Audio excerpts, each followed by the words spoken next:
na nung siya ay presidente, hindi talaga siya naging vindictive na presidente. Kasi kahit yung ultimo nga na pumatay ng, pinatayan ng kuryente ang rally niya, di ba, ng mga probinsya at mga syudad, nung siya ay naupo na, he welcomed them all and gave them projects para sa kanilang constituents. Hindi po siya namili kung ikaw ay agreeable sa kanyang mga policies or not. Si Tatay Digong, lahat ay kailangang pagserbisyohan. Kung kaya't lahat lumipat sa PDP Laban. Ngayon naman, lahat sila umalis sa PDP Laban. Ang naiwan na lamang ay nag-iisang Congresswoman Sherlyn Banyas Nograles na nanatiling PDP Laban dyan sa Kongreso ngayon. And this is a sad part for our country that politicians have become butterflies.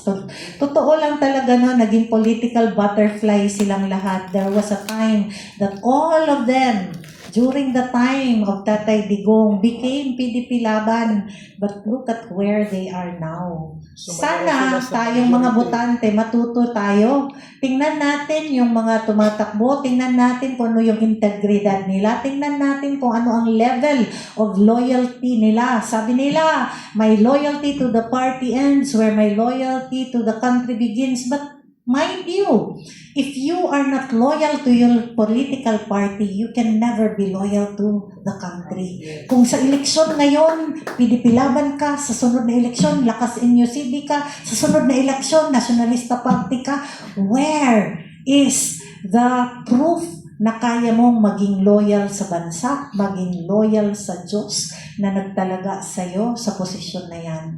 So, mga kababayan, let it be na maging leksyon natin ito. Kung gusto nyo ng mas mahaba pang pag-aaral, be a member of PDP Laban. You are all welcome to apply for membership. Sumulat lamang po kayo sa kay Mayor Sebastian Duterte at ipasa ninyo sa aming national headquarters. You can email it.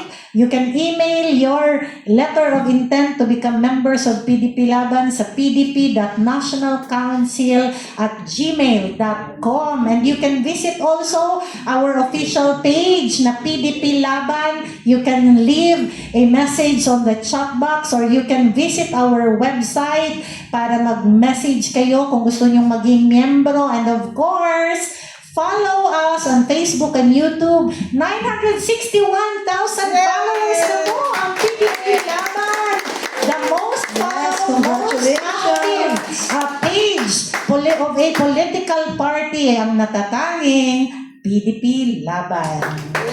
Ayan, so si Ka-J.E. para sa kanyang huling panalita at syempre bago natin ibalik sa ating Miss Universe. Ka-J.E. si Mr. Universe. Yun. Anyway, it is actually my greatest pleasure na makasama kayo. Nakastrand ka, Penny, bilang baguhan. No? Actually, hindi ko ini-expect na maging parte ng national officer.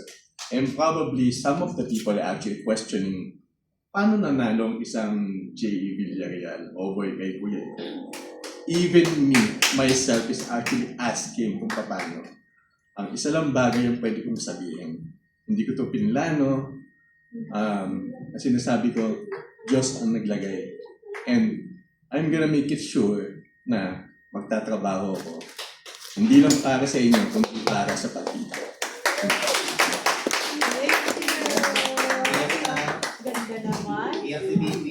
Ganda naman. Pero, syempre, babalikan natin yung ating Miss Universe Gabriela ng PDP Laban.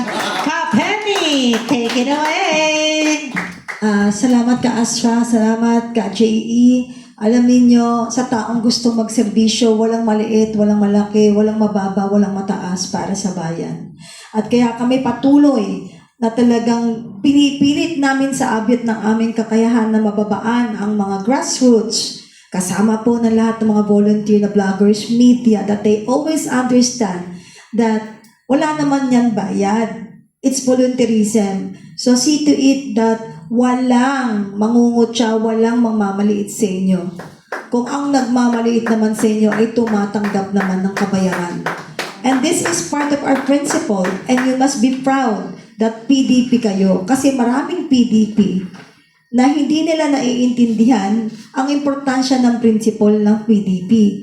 Kahit ano po ang puntahan yung partido, PDP lang po ang may prinsipyong makatakbo.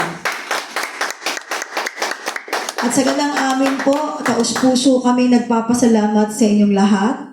10 po ng aming mga kasamahan, yung iba naliligaw, yung iba nakabalik, yung iba nangawala, but still, PDP is PDP. Never tolerate anybody that will destroy the party. Never tolerate yung mga low vendors and also never justify mistake. Just say, ay, mali nga pala ito, sorry, ayusin natin. No. Huwag mong panindigan kapag nagkamali ka. Sa PDP, laging may pusong mapagpatawad. Pero hindi natin palalagpasin yung baluktot na mali na papalabasin pa sa mata ng mga miyembro na sila ay tama. That's foolishness for me. Huwag nating goyoin. Huwag tayong mauna para magsabong-sabong ang mga miyembro ng PDP sa iba't ibang lugar. Sa NCR, Luzon, Visayas at Mindanao. Para ko sinasabi ang iisang bagay, protektahan ang nag-iisang partido na may puso at malasakit sa tao. Dagang salamat po sa inyong lahat. And again, for our last part, no, hindi mo naman tinanong sila pero overtime na tayo. No, because I'm very sorry, but ginawa namin to para po sa inyo. Tandaan yan, hindi para sa amin. And nagaling pa po sa malayong lugar ang guest natin, pabalik na po yun. Hinold nyo, kinidnap nyo kanina eh. Inunahan nga yung kapihan natin, di ba? Nag-one-on-one interview na sila kay Kamay bago pa tayo nakapagsimula ng ating kapihan. Bago tayo magtapos. Marami sila actually mailalabas na mga napag-usapan. Kaasya, before I forget, shout out po sa Oriental Mindoro, sa Calapan City, ng mga kamiyembro natin, sa Pinamalayan. Uy, nagpapa-shoutout din yung Minglanilla, Cebu. Oo, sige, i-shoutout nyo lahat. I-shoutout na natin. And of course, Cavite. Kasi taga-Cavite. At saka yung sa sa Dasmariñas, Cavite, nalalapit na po sa 29 ng eleksyon. Hindi na kailangan i-memorize yan. Wala tayong sasabihin kundi isang salita. Yun po ang iboto na. Supportan. Oo, tama-tama ka, Penny. Oo, di ba? 42 years na personal ko ipinaglaban ng partido sa lahat ng mga pinagdaanan nito na the ups and downs of the party. And I am very glad na marami tayo kahit meron tayong mga pagsubok na natiling matatag ang ating partido. 44 years na po ang PDP laban at ito ay patuloy na magiging tagapaglingkod ng mamamayang Pilipino, magiging tagapangalaga ng ating demokrasya at sigurado kayo na hindi tatalikod ang PDP laban sa kanyang responsibilidad. Very well said, Kaasya. At syempre, hindi natin kailangan makalimutan, berdeng-berde ang nasa harapan, ang media vloggers natin na talagang lahat atin pong kasama sa PDP. Baka pwedeng pakunan ng video, Kuya King, ang atin pong magigiting at naka-uniforme pa. No? Oh, ganda! Hello! Ayan. Kaway-kaway naman. Paikutin yung Ayan. Diba? Doon sa kabilang side, yung puro green. Yung puro green. Puro green. Kabilang side, kabilang side. Ayan. Ikot. 360. Ikot, kaway-kaway. Daming media, daming vloggers. Alam mo, sa totoo lang, nag-effort talaga sila. And they are proud na i-wear nila yan. Kasi ang mga tao, kahit bigyan mo, pag hindi sila proud doon, ba't nila susuotin? Oo, totoo. Diba? Ayan, ang ganda. Very simple, like BP Sara. Oo. At syempre, panawagan natin sa ating mga kababayan at mga vlogger, suportaan natin si Kong Sherlyn Banyas Nograles sa kanyang laban ngayon, ang natatanging PDP laban na congresswoman or representative na bit-bit talaga ang pangalang PDP laban ng ating Vice President, ating Vice President for Mindanao. Kung pwede ninyong mahashtag, we support Congresswoman Sherlyn Banyas Nograles. We support the General Santos City budget and we support Sarangani. Hindi lamang doon. And we support those who said no to vindictive budget. Dapat ganun, di ba? Grabe, No to vindictive 2027 budget. Mga kababayan, bawal yan. Dahil lahat tayo taxpayer. Kaya dapat lahat tayo ay bibigyan ng serbisyo ng ating pamahalaan. Alam mo, kulang ang oras talaga natin. Dapat 6 o'clock tayo nag-uumpisa. Sa totoo lang, ang dami mga nag-trending ngayon sa social media. Mula sa Jose del Monte, Bulacan. Danas Marinas, Cavite. General Santos. Ang daming usapin, ang daming issue. Bakit inuuna nila yung impeachment na gumagastos kayo ng ilang milyon araw-araw? Tsaka hanggang December pa daw yung kanilang hanggang December pa daw yung impeachment hearing, di ba? Gumastos ng bilyon-bilyon para lamang sa 125 million na issue na hindi naman talaga ninakaw, inaayos lang yung papeles ng mga attachments. At saka, hindi, di ba? Abonado pa. Bilyon na yung ginastos mula pa 2 taon yun ang pilit pinapabagsak si VP Inday Sara Duterte. Hindi nyo pa rin kayang pabagsakin ang isang babaeng tunay na naninindigan para sa mamamayang Pilipino. Wala na kadala-dala nanahimik konti. Maya-maya nagsalita na naman. Ayan, binato kayo ni Yorme ng katotohanan. I-shout out natin si Yorme. Thank you, Yorme, di ba? Nilabas niya lahat ng data kung magkano yung flood control budget ng bawat kongresista sa City of Manila. Yan ang mayor na may balls. 14 billion. Great balls of fire. So, in fairness Kasi to ano natin ganyan. Or Dragon Ball Z. Dragon Ball Z.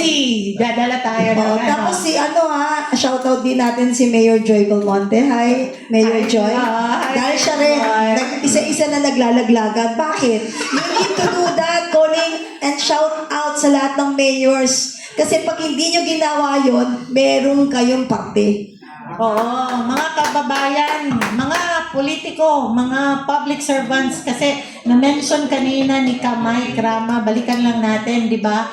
Bakit daw tahimik ang mga liga ngayon? Unang-unang liga, the ULAP, Union of the League of ULAP, di ba? Yung ULAP, yung LGC, LCP, lahat na ng mga liga. Hoy, tumunog-tunog naman kayo dyan. Baka natulog na kayo, di ba? Wala nang budget, kaya nagtatapyas-tapyas na ng budget kasi baka naubos na. Naghahanap pa sila ng pera para sa 2027 budget.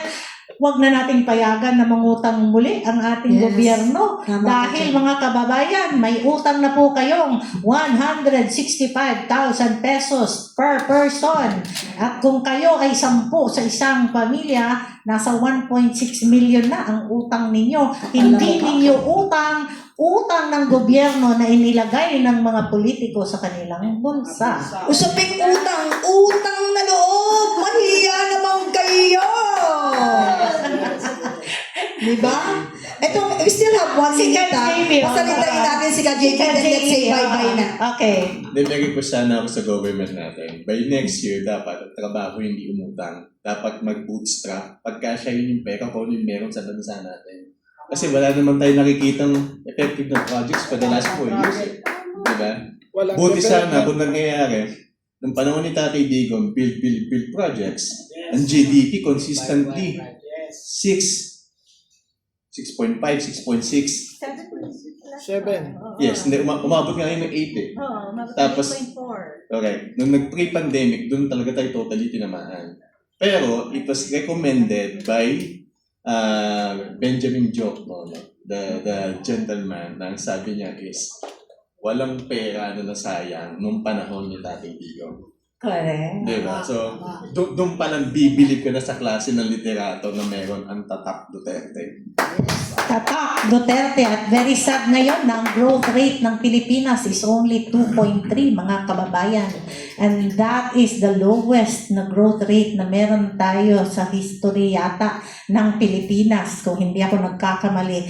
That is so very sad. Imbis na umusad tayo dahil nasa modernong panahon na tayo ay nag-regress pa at nagiging 2.3 na lang ang ating growth rate. At syempre, mga kababayan, eto na tayo. Syempre, bakit ako excited sa isang Sara Duterte presidency? Because meron siyang Exhibit A, ang Davao City, na binayaran niya ang utang ng Davao City sa pamamagitan ng disiplina at tamang fiscal management. Correct. VP Sara Duterte is a very good fiscal manager, and look at Davao City as an example. Hindi siya excited maging presidente ngayon, of course, dahil ang laki ng utang na mamanahin niya. But once she is there, I am sure she will do her best and do everything para mabayaran ang utang ng Pilipinas.